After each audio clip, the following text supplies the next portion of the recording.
All right, it's Geoff Mosher here, Adam Caplan, Inside the Birds video here. Now listen, you know the Inside the Birds podcast. We are here at the Linc, by the way, in the, about an hour and a half after the Eagles have lost 17-9 to the Seattle Seahawks in an NFC wildcard game. The Inside the Birds podcast will drop 6 a.m. Monday morning, as we usually do, but Adam and I wanted to just give you a few takeaways from the game before the podcast comes out early in the morning. So, Adam, my takeaway is this. The Eagles only scored 9 points. They left a lot of points on the board with Josh McCown in the red zone, which is where they were flourishing under Carson Wentz. So clearly, I'm not going to sit here and state the obvious. You didn't have Carson Wentz, but where it hurt them to me was in the red zone. Yes, and then Miles Sanders, Geoff, getting hurt in the first half, not returning until midway through the third quarter? I can't remember. That. Okay, so that hurt them, him coming in and out. Just the timing of the offense, because, Geoff, you know, when you're the number 2 quarterback, you're just not getting those reps. You're not getting your timing down. And plus, we're talking now about Robert Davis. We're talking about Sheldon Gibson, for goodness sake, who did what I was hoping they would do, is give him a 9 route and drew a penalty. But fact of the matter is, you're working with deep backups. I said this a couple weeks ago, and someone asked me on Twitter what I meant by it. What I said was these guys shouldn't be on the field because the other guys got hurt. These are guys who would never even be on the football team. The kid, Robert Davis, would not be on the football team. He would be on the practice squad. Sure. They're having to play. But yet, somehow, some way, they lost by the same exact score as the first matchup, 17-9. I said to someone facetiously during the game, imagine watching an NFL playoff game and a lot of the players in that NFL playoff game were named Robert Davis or Craig James or Jacob Hollister or Josh Hunt or Matt Pryor. I mean, everywhere Boston you look, Scott. Boston Scott, everywhere you looked, it was like the backup bowl. Yeah, it was. But nonetheless, I think my other takeaway would be, unfortunately, with Carson getting hurt, the whole point of this was to win, of course. But if you weren't going to go to the Super Bowl, which I don't think a lot of people thought the Eagles really were going to do, the point was to get Carson that playoff experience. It's hard to say the few reps that he had there before getting hurt really constitute now Carson has finally played a playoff game.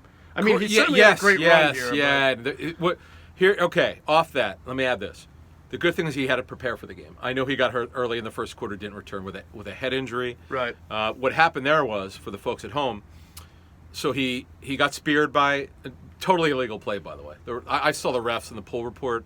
Folks, it's a textbook. He lowered his head. He hit with the crown of his helmet, yes. too. If it was college, he would have been ejected for targeting. Yes. It's absolutely a penalty. I expect Clowney to get fined. Right. But nevertheless, he goes out, and it changes everything. The entire game changed. And that was really it. You were just playing uphill the whole time. But I don't know how they stayed in the game, other than the fact that the Seahawks do what they normally do. They take the air out of the football, which is stupid. You always attack a team's weakness, which for 2 months we've been talking about this. Go after the corners. And they only played, I think, Geoff, just on defense, they only played 3 corners. The other 2 corners who didn't play on defense, I believe, were Sidney Jones and Rasul Douglas. They played, technically. Only a little bit, right? But I did not. I thought special teams, because I did not see them on defense. No, it's interesting because we did caution a little bit leading up into this game not to be of the full belief that in that 4-game win streak everything was perfect with the cornerback situation, and clearly, there were times there where they were exploited, especially on third down. You do credit Russell Wilson for that a little bit, but over the top, especially the last play to Metcalf. My God, that was kind of like the icing on the cake for the game. Before we get out of here. A couple of things we're going to talk about in the Inside the Birds podcast. One, the hit you referenced from Jadeveon Clowney, because the referees after the game, the pool ref was interviewed by the pool reporter. We do have comments from them, and we'll discuss how the referees saw it because they had some interesting things to say.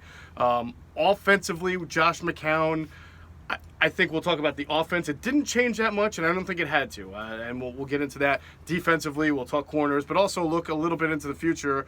And a little bit of scenes from the locker room. Jason Peters. Oh, yeah. Tell him, Geoff. Jason Peters had some very interesting things to say. I asked him after the game point blank if he was, how long it takes him to kind of decide whether or not he wants to play another year.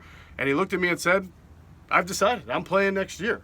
So we'll have to see where it is. It's a little surprising. So let me ask you a question. Mm-hmm. Did someone specifically ask him that? I did. Oh, you did. Okay, so you actually asked him. Yeah, we've posted the video on our YouTube channel that people are watching. Oh, wow. Good. Nice job, Mosher. Yeah, so if you're watching this video, make sure you also check out the YouTube video with Jason Peters and also become a subscriber. Now, were there other guys or reporters around there? Yeah, there were several. But so you asked him, Set this up before we get out of here. All right. So what I did was I said, Jason, how long after the season ends does it usually take you to kind of decide whether or not you want to play again next year?